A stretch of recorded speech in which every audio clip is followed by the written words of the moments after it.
नमस्कार दोस्तों। तो दोस्तों, रावण कौन था और ब्रह्मा जी का रावण से क्या संबंध है, कैसे वह उसके खून के रिश्ते में आता है, और ब्रह्मा जी और रावण, और जो रावण का नाम जो है रावण कैसे पड़ा, जो है इस वीडियो के थ्रू हम लोग जानेंगे। और सबसे पहले हम लोग बात करते हैं रावण के कुल की। तो दोस्तों, मैं आप लोगों को बता दूं कि जब प्राचीन समय में सतयुग का दौर चला हुआ था, तो प्रजापति ब्रह्मा जी के एक पुत्र थे। उनका नाम था पुलसत्य। वह जो है ब्रह्म ऋषि पुलसत्य ब्रह्मा जी के समान ही तेजस्वी और शूरवीर थे। और अगर हम सारी बातों की एक बात कहें तो इतना कहना ही पूर्ण है कि वह ब्रह्मा जी के पुत्र थे। वह प्रजापति ब्रह्मा के पुत्र होने के कारण सभी देवताओं के प्रिय थे। वह गुणवान, बुद्धिमान और सर्वप्रिय तथा श्रेष्ठ थे। एक बार क्या हुआ दोस्तों कि धार्मिक यात्रा के लिए जो पुलसत्य ऋषि है वे महागिरी सुमेरु पर्वत के पास राजश्री जो तृणबिंदु के आश्रम में गए और वहीं पर रहने लगे। आप लोग आगे सुनिए दोस्तों। वह दानवीर धर्मात्मा तपस्या करते हुए, ध्यान लगाकर, जितेंद्रियों में संलग्न होकर जो है तपस्या करते थे, परंतु कुछ कन्याएं उनके आश्रम में पहुंचकर उनकी तपस्या में विघ्न पैदा करती थी। वो अप्सराएं वहां पर क्यों आती थी, वो कन्या वहां पर क्यों आती थी, मैं आपको बताता हूँ दोस्तों। जो है प्रत्येक ऋतु में, चाहे कोई भी ऋतु हो, वह जो वन था वह काफी रमणीय, काफी सुंदर रहता था। वह सदाबहार वन था। इस वजह से सभी कन्याएं हर रोज वहां भिन्न भिन्न प्रकार की जो क्रीड़ाएं करने के लिए आ जाती थी। और जिस स्थान पर ब्राह्मण श्रेष्ठ कुलसत्यादि रहते थे वह तो अत्यधिक रमणीय था। अतः सभी कन्याएं उस स्थान पर पहुंचकर प्रतिदिन नृत्य वादन करती थी।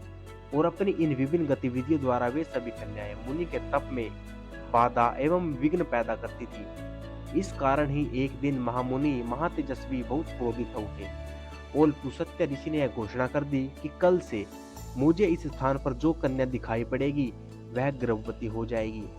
उनके इस वाक्य को सुनकर वे सभी कन्याएं भयभीत हो गई। इस ब्रह्म शाप के भय के डर से उन्होंने उस आश्रम में जो जाना छोड़ दिया। किंतु राजश्री तृणबिंदु की कन्या ने ऋषि का इस श्राप को सुना नहीं था।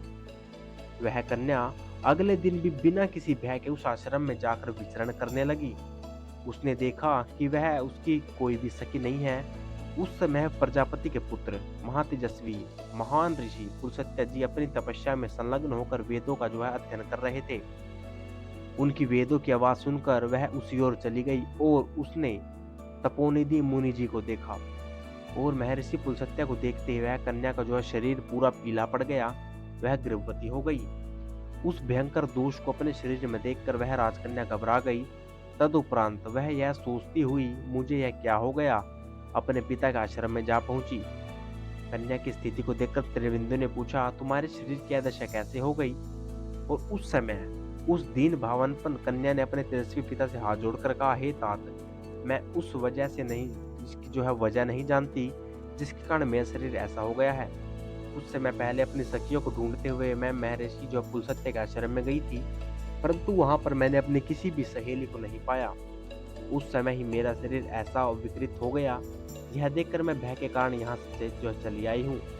और इसके बाद राष्ट्रीय तृणबिंदु जिसके आश्रम में जो है पुलस्त्य ऋषि रहते थे, अपनी घोर तपस्या के कारण स्वयं प्रकाशित थे। उन्होंने अपने अनंतर ध्यान होकर देखा। उन्हें यह ज्ञात हुआ कि यह सब कुछ ऋषि पुलस्त्य के कारण हुआ है। महर्षि की शाप के जानने के बाद वह अपनी पुत्री के साथ महामुनि पुलस्त्य जी के आश्रम में जा पहुंचे और उनसे कहा, हे भगवान, यह मेरी पुत्री अपने गुणों से विभूषित है। हे महर्षि, इसे मैं स्वयं अपने प्राप्त होने वाली भिक्षा के रूप में जो आप इसे ग्रहण कर लें। आप तपस्या और आराधना के कारण थकान का अनुभव करते होंगे। यह आपकी सेवा में सगल रहेगी, इसमें कोई संदेह नहीं है। और धर्मात्मा राजश्री इस कथन पर महर्षि ब्रह्मा जी पुलस्त्य ने उस कन्या को ग्रहण करने की इच्छा जो प्रकट करते हुए कहा, बहुत अच्छा। उस समय राजश्री तृणबिंदु अपनी कन्या को महर्षि को सौंपकर अपने आश्रम लौट पड़े। उसके बाद वह कन्या अपने गुणों और बुद्धि की सहायता से अपने पति को संतुष्ट रखने का प्रयास करती हुई वहां रहने लगी। उस कन्या ने अपने सदाचरण और शील व्यवहार से मुनि श्रेष्ठ को संतुष्ट कर दिया। उसके कारण एक दिन महातेजस्वी मुनिवर पुलस्त्य ने प्रसन्न होकर उससे कहा, हे सुंदरी, मैं तुम्हारे गुणों, व्यवहार और संपत्ति के रूप में जो है भंडार से बहुत प्रसन्न हूँ। अतः हे देवी, मैं तुम्हें एक ऐसा पुत्र प्रदान करूंगा जो ठीक मेरे जैसा होगा। माता पिता दोनों के कुलों की प्रतिष्ठा को बढ़ाने वाला वह बालक पुलस्त्य के नाम से प्रसिद्ध हुआ। जब मैं वेद पाठ कर रहा था उस समय विशेष रूप से तुमने उसे श्रवण किया था, अतः उस बालक का नाम विशर्वा होगा। इसमें कोई संदेह नहीं है। महर्षि के यह कहने पर देवी अत्यंत प्रसन्न हुई और कुछ समय के बाद उस देवी ने विशर्वा नामक पुत्र को जन्म दिया, जो धर्म, यश व परोपकार से संबंधित होकर तीनों लोकों में अत्यधिक प्रसिद्ध हुआ।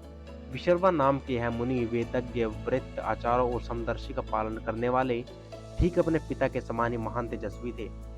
महर्षि पुलस्त्य के यह पुत्र मुनिश्रेष्ठ विशर्वा कुछ ही वर्ष बाद पिता की भांति तपस्या करने में संलग्न हो गए। वे सत्यवादी, सदैव धर्म में तत्पर रहने वाले, स्वाध्यायी, पवित्र, परायण, जितेंद्रिय व शीलवान आदि सभी प्रकार के गुणों से संलिप्त थे। महामुनि विशर्वा के इन गुणों और सद्वत्तों के कारण जानकारी पाकर महामुनि भारद्वाज ने देवंगना के समान अपनी सुंदर कन्या का विवाह उनके साथ कर दिया। मुनिश्रेष्ठ धर्मज्ञ विशर्वा ने महर्षि भारद्वाज की कन्या से प्रसन्नता पूर्वक तथा धर्मानुसार ग्रहण किया।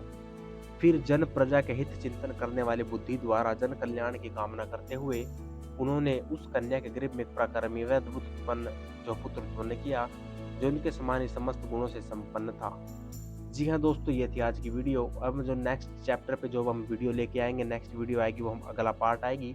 और ये वीडियो आपको यहाँ तक कैसे लगी कमेंट करके जरूर बताएं। और भी ऐसी वीडियोस के लिए आप लोग चैनल को सब्सक्राइब कर सकते हैं। And thank you for watching.